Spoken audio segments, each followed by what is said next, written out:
अस्सलाम वालेकुम। तो कैसे हैं आप सब लोग? उम्मीद है ठीक ठाक होंगे, खैर खैरियत से होंगे। तो उम्मीद है कल की एपिसोड आपको पसंद आई होगी। वक्त जो है हमने नॉवल स्टार्ट किया है कल, उसकी एपिसोड 1। आज जो है हम एपिसोड 2 स्टार्ट करने लगे हैं। हाले ने डॉक्टर से बात कर ली थी। कुछ जरूरी टेस्ट्स के बाद अब वो एक बेड पर लेटी थी। एक 30-35 साल मसीह नर्स इसकी कलाई पर कनोला फिक्स कर रही थी। वो जितनी मुतमिन थी, हारून इतना ही बेचैन।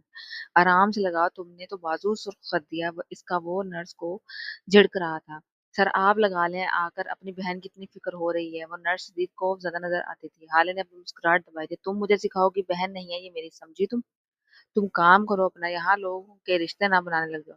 शोहर तो इनके अंदर हैं, भाई ही होंगे ना। आप मुझे सिखा रहा है जैसे 10 साल से यहाँ झक मारती रही हूँ और वो बस जली कुटी लगती थी। मैं तुम्हारी शिकायत कर दूंगा अस्पताल के इंतजामिया से। 2 मिनट के अंदर यहाँ से गायब हो जाओ, वरना इस जॉब से हाथ धो लोगी। वो बुड़बुड़ाती हुई वहां से निकल गई थी। जैसे जैसे खून की बोतल भरती जा रही थी, हारून का दिल बैठा जा रहा था।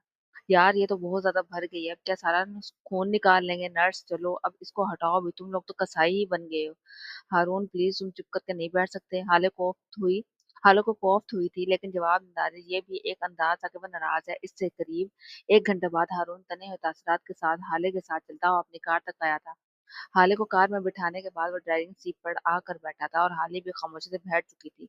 इसका दिल चाह रहा था हाथ बढ़ाकर म्यूजिक ही ऑन कर दे, लेकिन खुद पर जबर किए बैठी रही। म्यूजिक के बगैर इसका 1 मिनट भी नहीं गुजरता था। कजा के इतना लंबा सफर काफी देर खामोश छाई रही। इसके बाद हारून ने बोलना शुरू किया, मैंने शाम में तुम्हें कॉल की थी। तुमने कहा तुम मित्तल के घर रुकोगी रात, और रात के 3 बजे तुम मुझे कहते हो तुम्हारा एक्सीडेंट हो गया, मैं मरने वाला हो गया था। ये सुनकर हाले यहाँ आके मुझे क्या देखने को मिल रहा है कि हाले बीबी एक अनजान आदमी को अपना शौहर कह के इसका इलाज करवा रही है, और फिर इसको ब्लड भी डोनेट करना है। बीबी ने, तुम्हें कुछ अंदाजा है अगर वो लड़का कुछ कर देता या फिर पुलिस आ जाती? चलो वो भी छोड़ो, अस्पताल में कोई अकेली लड़की समझ कर कुछ कर देता।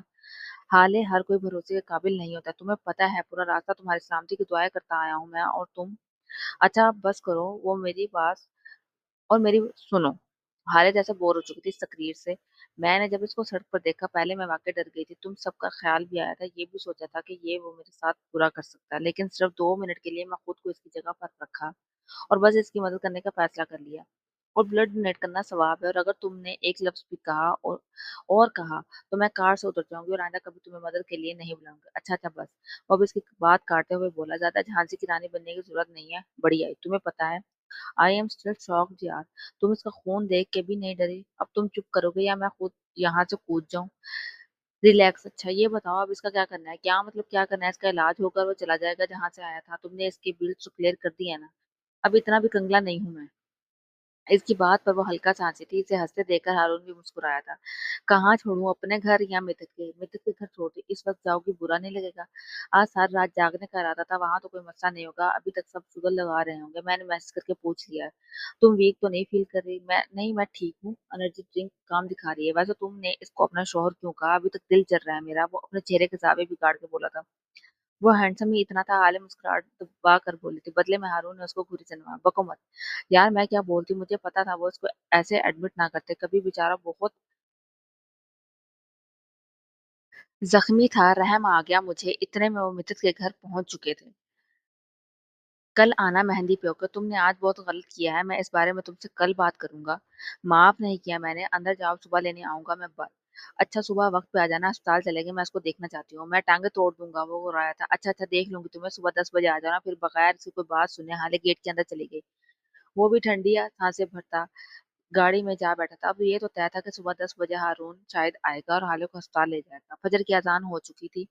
अजान की आवाज सुनकर वो कलमा पढ़ती उठ बैठी थी। पैरों में स्लीपर अड़ेस कर वो वजू करने वॉशरूम में बंद हो चुकी थी। थोड़ी देर बाद जब वो बाहर निकली तो इसके चेहरे से पानी की शफाफ कतरे टपक रहे थे। इसने जायनमाज बिछाई और सुन्नत की नीयत बांध ली। थोड़ी देर बाद जब उसने दुआ के लिए हाथ उठाया तो उसके चेहरे पर एक अलग ही मुस्कुराहट थी। या अल्लाह, वो शख्स जो मेरे दिल का चैन है, इसे जल्द मेरे सामने ले आ। मेरे मालिक, इस शख्स के अलावा ये दुनिया बेरंग है। आपको पता है, जी चाहता है वो सामने बैठे और मैं उसको देखती जाऊं। या अल्लाह, वो क्यों है इतना प्यारा? इसके अल्फाज बेरब थे, लेकिन अगर कोई मुस्कुराहट देख लेता तो समझ आता कि ये शख्स महरमा के लिए सारी दुनिया। वो जानमाज तय करके उठ उठी, बेड की साइड टेबल से मोबाइल उठाया, हाले को कॉल मिलाने लगी। तीसरी बेल पे कॉल रिसीव हो चुकी थी। अस्सलाम वालेकुम, हाले कैसी हो? उसने मोहब्बत से पूछा। प्लीज महर, इस वक्त सोने दें। क्या सुबह सुबह आपको कोई काम नहीं है? मुझे 1 घंटे पहले सोई थी। महर की कॉल से बुरी तरह बेजार हुई, जबकि महर महर के चेहरे पे हनूज नर्म से मुस्कुराहट थी। नमाज पढ़ लो मेरी बहन। अच्छा ना पढ़ लूंगी, अभी मैं कॉल काट रही हूँ। उसने कॉल काट भी दी थी। महर ने मुस्कुराकर सर को नबी में हिलाया, जरा लपका, ये नहीं सोचेगी फिर नाश्ता बनाने चलती। दूसरी तरफ हारे की नींद खराब हो चुकी थी।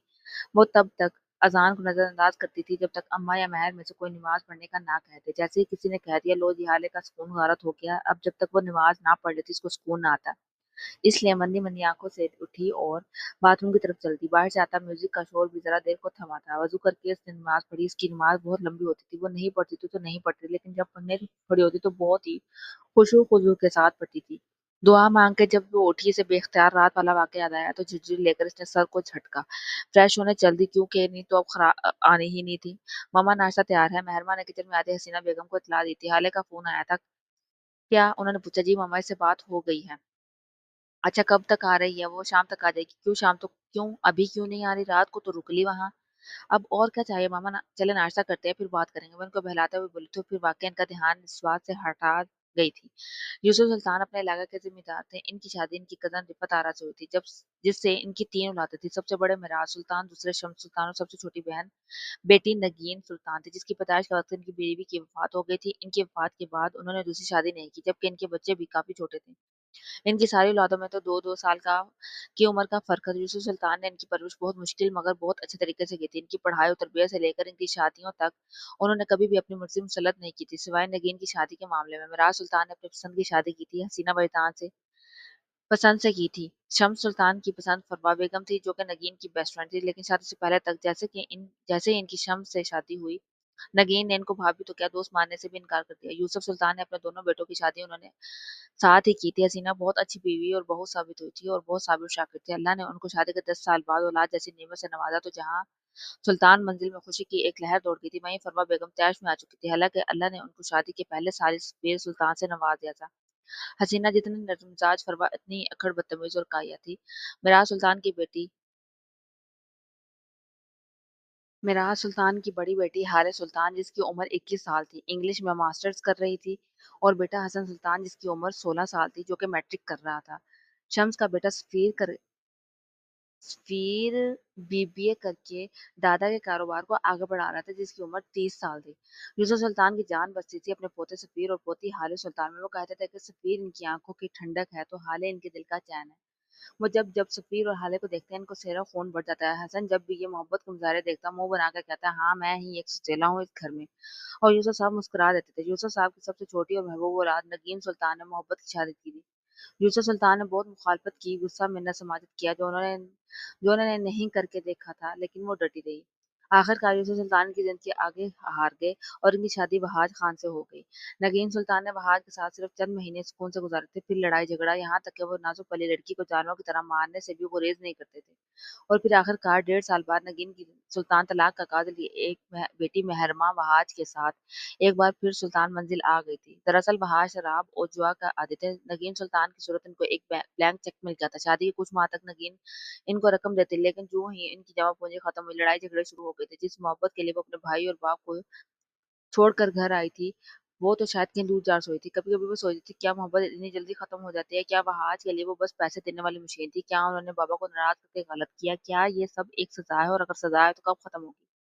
क्या पसंद की शादी इतना बड़ा जुर्म है? अब इनके पास सोचने को अनगिनत मसाइल थे। सारा दिन वो यहाँ तो पछताती रहती, यहाँ फिर सोचती रहती, और अगर इस दौरान एक बार भी वो हाथ खरा जाते तो इनके मामूल में मार खाना भी शामिल हो जाता। अब कोई अगर इनसे पूछता, पछतावा किसे कहते, तो वो एक लम्हे की ताखीर के बगैर कहती, वहाज से शादी करना। एक दिन जब पैसे ना देने पर वहाज ने इनको हंटर से मारा, तब इनकी बर्दाश्त की हद खत्म हो चुकी थी। उन्होंने चंद कपड़े बैग में ढूंढते और घर छोड़ने के इरादे से बाहर निकले। तभी अचानक इन्हें एक जोरदार चक्कर आया। इससे पहले वो गिरती, किसी के मजबूत बाजुओं ने इनको संभाल लिया था।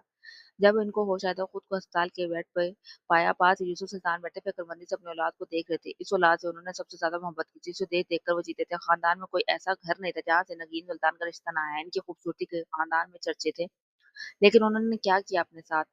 अपने बाबा के साथ वो इनके चेहरों के जख्मों उंगलियों के पूरे से छू रहे थे। इनका होंठ सूजा हुआ था, माथे पे नील थे। जहाँ जहाँ से बाजू नजर आ रहे थे वहां का हाल भी कुछ मुख्तलिफ ना था। दोनों बाप बेटे खामोशी से एक दूसरे को देख रहे थे। आखिरकार यूसुफ सुल्तान की नम आवाज ने इस खामोशी को तोड़ा। कब से बर्दाश्त कर रही तब उन्होंने जब से पूछा। 4 माह से, नगीन ने स्पॉट लहजे में जवाब दिया था। कहो क्यों? दोबारा सवाल हुआ था। पैसे मांगता है, कहता है बाप से लेकर आओ। वो जज्बात से आरी लहजे में बोली थी। तो क्यों नहीं आती मेरे पास? मैं नगीन सुल्तान हूँ बाबा, मेरी आना इतनी ऊंची जरूर है कि मैं भूखी मरना पसंद करूंगी। मैं दिन रात की मार बर्दाश्त कर लूंगी लेकिन मांग के नहीं खाऊंगी। वो बस इसको देख कर रह गई। मुझसे बात कर लेती, मुझे बता देती। क्या मुझ पर भरोसा नहीं था? बाबा आप जानते हैं मैं अपनी गलती मान लेती हूँ बचपन से, और खुद को इसकी सजा भी खुद ही देती हूँ। अभी मेरी सजा का वक्त है। जब ये सजा खत्म होगी तब पूरी दुनिया देखेगी। मैं उंगली से अपने सीने पर दस्तक देती। नगीन सुल्तान, इसका क्या करती हूँ? फिलहाल मुझे सजा काटने दे बाबा। वो इस मासूम वजूद का क्या कसूर है? इसके लिए कौन सी नई सजा मुंतखब की है तुमने? इसी वक्त हसीना अस्पताल के रूम में दाखिल हुई। नगीन ने नासमझी से बाप को देखा और यूसुफ सुल्तान की खबर की हद खत्म हो चुकी थी। वो लंबे लंबे डग भरते वहां से निकल गए थे। भाभी ये बाबा क्या कह रहे हैं? हसीना बेगम ने अफसोस से अपनी नंद की ये हालत देखी थी। क्या थी और क्या हो गई थी? तुम माँ बनने वाली हो। हसीना ने इनके सर पर बम फोड़ा था। वो हैरत और खुशी के मिले जुले तासुरात से अपनी भाभी को देखने लगी। भाभी ये क्या सच है जो आपने कहा है? या अल्लाह, मैं कैसे बेखबर रही। भाभी मेरा बच्चा ठीक तो है ना? मतलब आज जो कुछ भी हुआ उसके बाद वो खुद को पढ़ने वाली माँ जो कुछ का नाम दे रही थी। भाभी कुछ ना बोली। मैं इनके मुंह से कुछ सुनने को बेताब थी। हाँ ये सच है, लेकिन तुम इतने खुश क्यों हो रही हो? इसने जो कुछ तुम्हारे साथ किया है इसके बावजूद तुम इसका बच्चा पैदा करोगी? आज अगर बाबा तुम्हें यहाँ ना ले गया तो ये बच्चा होता ही नहीं। और तुमने भाभी बस चुप हो जाए, बहुत सुन लिया मैंने। वो बोली नहीं तो कर रही थी। आपकी हिम्मत कैसे हुई ये सब कहने की? आप मेरे बच्चे को मारना चाहती हैं? मैं ऐसा आप सोच भी कैसे सकती है? ये खून है मेरा, और अगर किसी ने इसको नुकसान पहुंचाने की कोशिश भी की तो मैं भूल जाऊंगी मेरा ऐसा रिश्ता क्या है। और यहाँ इनकी आवाज कांपी थी गुस्से से बेबस। हसीना बेगम को खुद भी एहसास हो गया वो क्या क्या बैठे थे। आई एम सॉरी, मुझे ये नहीं कहना चाहिए था। हसीना बेगम ने शर्मिंदगी से कहा था और कमरे से बाहर चली गई। इसके बाद बाबा के मना करने के भाभीियों के दलासों के बावजूद भी एक पल को वहां नहीं रुकी थी। घर आकर उन्होंने वहाज को सब बता दिया। वो बहुत खुश हुए थे। उन्होंने नगीन को मारना छोड़ दिया था, इसका ख्याल रखने लगे थे। वो इनसे इतनी मोहब्बत करते थे। वो खुद हैरान थी कि क्या ये जन्म पहले वाला वहाज है। दिन सुकून से गुजर रहे थे। वहाज ने इससे लड़ना तक छोड़ दिया था। वो बस इस दुनिया में नहीं आने वाले वजूद के लिए दीवाने हो जा रहे थे। जिंदगी एकदम पुरसुकून हो गई थी। यूसुफ सुल्तान ने इस दिन अपने दोनों बेटों और दामाद के साथ शहर से बाहर किसी मजहबी इज्तिमा की शिरकत करने गए हुए थे जब नगीन के यहाँ बच्चे की पैदाइश का वक्त करीब आ गया। हालांकि अभी कुछ दिन बाकी थे। हसीना ने वहाज को कॉल करके बता दिया था। इनके हाथ पैर फूलने वो जल्द से जल्द अपनी बीवी के पास इस वक्त मुश्किल वक्त में पहुंचना चाहते थे, लेकिन इस वक्त नगीन को अस्पताल ले जाना ज्यादा जरूरी था। उन्होंने हसीना बेगम से कह दिया था वो नगीन को अस्पताल ले जाएंगे। वो जल्द ही पहुंच जाएंगे। यूसुफ सुल्तान और उनके बेटे अजहद परेशान हो चुके थे क्योंकि इस वक्त घर में सिर्फ नगीन और हसीना थे। वो सब इस वक्त घर के लिए रवाना हो चुके थे। हसीना बेगम ने बहुत मुश्किल से नगीन को संभाला था। परवा भी घर पर नहीं थी। इनके भाई की बीवी का एक्सीडेंट हो गया था। वो भी अस्पताल में थी। उन्होंने अपनी भाभी को भी इसी अस्पताल आने का कहा। हसीना को भी ये मशवरा दूसरा लगा। उन्होंने फौरी तौर पर एम्बुलेंस को कॉल किया और उसको लेकर अस्पताल आ गई। आधे घंटे बाद यूसुफ सुल्तान को 2 खबरें मिली थी। नगीन के यहाँ बैठी हुई फरवा बेगम की भाभी इस दुनिया से जा चुकी हैं। फरवा तो गोया आसमान टूट पड़ा था। 2 माह पहले इनके भाई एक धमाके में शहीद हुए थे और अब भाभी माँ बाप तो इनकी शादी से कुछ अर्सा बाद ही वफात पा गए थे। भाई 2 माह कबल के जिगर की आर्टरी की वजह से फौत हो गए थे। इनकी भाभी अपनी बहन पर जान देती थी। इनकी भाभी बहुत अच्छी साबित हुई थी। फरवा का गम बहुत बड़ा था। सुल्तान मंजिल की सब मकीनों ने फरवा को हर तरह से दिलजोई की, पर वक्त पर लगा के उड़ा था। वहां जो नगीन की तो महरमा की सूरत में एक नई जिंदगी मिल गई थी जिसमें सुल्तान के अंदेशे भी कम हो गए थे। नगीन को खुश देखकर वो भी खुश हो गए थे क्योंकि उन्होंने वहाज को माफ नहीं किया था, लेकिन अपनी बेटी की खुशी में खुश थे। और फिर 4 माह बाद ना जाने ऐसा क्या हुआ, नगीन तलाक का सर पर सजा के अपना सब कुछ लुटा के बाप के दर पर आ बैठी थी। यूसुफ सुल्तान ये सदमा बर्दाश्त नहीं कर सकते थे। उनको हार्ट अटैक हुआ था लेकिन वो बच गए थे। नगीन को एहसास के बाद चुप सी लगती थी, ना हंसती थी ना बोलती थी। कई कई घंटे चुपचाप पड़ी रहती थी। कोई 1000 दफा भाई और भाभीियों ने तलाक की वजह पूछी लेकिन इनकी चुप नहीं टूटी थी। महरमा को हसीना बेगम ने अपने आगोश में ले लिया तो इनको मामा कहती थी। इसी तरह 8 साल गुजर गए। अल्लाह ने हसीना बेगम को हारिस सुल्तान से नवाजा था, लेकिन इनकी मोहब्बत महरमा से कम होने के बजाय और बढ़ गई थी। यही हाल फरमा का भी था। उन्होंने महरमा को बिल्कुल सफीर जैसा प्यार दिया था। उनको जितनी नफरत नगीन से थी, इससे कई ज्यादा मोहब्बत महर से थी। इन 8 सालों में भी नगीन का चुप का रोजा ना टूटा था। अलबत्ता वो हाले को अपने गोद में लेकर घंटों से बातें करती थी। इस तरह एक दिन हाले को सख्त बुखार हो गया तो हसीना बेगम के हाथ पैर फूलने लगे थे क्योंकि मरात घर पर नहीं थी और शम्स और यूसुफ साहब हज पर गए हुए थे। भाभी की हालत देखते हुए नगीन ने हाले को उठाया, ड्राइवर को गाड़ी निकालने का कहा। हसीना हैरत से इनकी कार्रवाई देख रही थी। इन 8 सालों में नगीन एक बार भी घर से बाहर नहीं निकली थी। खैर अपनी हारों को झटकती वो भी इनके साथ अस्पताल की जानिब चल गई। हाले का चेकअप हो गया और 2 साल हाले फूफो की गोद में थी। गाड़ी थोड़ी ही दूर गई थी कि बुरी तरह ट्रैफिक में फंस चुकी थी। करीब आधे घंटे वो फंसे रहने के बाद अचानक हाले की नजर सड़क के पार बिल्ली के बच्चों पर पड़ी थी। सफेद भूरे प्यारे से बिल्ली के बच्चे, और अब इसने इस तरफ इशारा करके रोना शुरू कर दिया था। हाले बहुत जिद्दी थी, वो कभी भी इस तरह चुप ना होती। ट्रैफिक जाम था इसलिए हसीना बेगम ने ड्राइवर से एक बिल्ली का बच्चा उठा लाने को कहा, लेकिन नगीन ने अचानक से कह दिया वो खुद जाकर लेकर आएगी अपनी हाले के लिए। तो हसीना बेगम ने रोकना चाहा, लेकिन फिर भी सोचते हुए चुपचाप ही रहने दी। शायद इनकी जिंदगी की सबसे बड़ी गलती थी। नगीन ने हाले को हसीना बेगम को थमाया और सड़क की इस तरफ चली गई। एक प्यारे सबसे छोटे बच्चों को लेकर जो ही मुड़ी से वक्त ट्रैफिक चल पड़ी और गाड़ी की खिड़की से झांकती मुस्कुराती हुई हाले देखकर खुद भी मुस्कुराई। गाड़ी की जानिब आ रही थी कि अचानक एक तेज रफ्तार गाड़ी आई और उनको कुचलती हुई चली गई। हसीना बेगम चंद में फटी फटी आंखों से ये मंजर देखती रही। ड्राइवर तब तक नीचे उतर के भागते हुए हादसे की जगह पर पहुंच चुका था और शायद एम्बुलेंस को कॉल कर रहा था। उन्होंने वहां से उठने की कोशिश की, लेकिन इनका जिस्म हिलने से इनकारी था। फिर कांपते हाथों से उन्होंने गाड़ी का दरवाजा खोला और अंधाधुंध भागते हुए नगीन तक पहुंची। लोग के उसके चीखते हुए उनके पास पहुंच चुके थे। घुटनों के बल बैठे इनके करीब होते अब नगीन से कुछ कह रही थी और अब इनका चेहरा अपने घुटने पर रखकर उनको उठाने की कोशिश कर रही थी। इनकी आंखों से आंसू गिर रहे थे। वो रो रही थी, बेतहाशा रो रही थी। भाभी भाभी, नगीन सुल्तान की टूटी फूटी आवाज थी। जी भाभी की जान, मैं तुम्हें कुछ नहीं होने दूंगी, तुम उठो, हिम्मत करो। इतने में एम्बुलेंस की आवाज भी करीब आने लगी थी। एम्बुलेंस कब आई, नगीन को कब इसमें डाला गया, हाले कहा थे ड्राइवर इनसे क्या कह रहा था, वो कुछ नहीं पता था, वो कुछ समझ नहीं आ रहा था। वो रो रही थी और बस रो रही थी।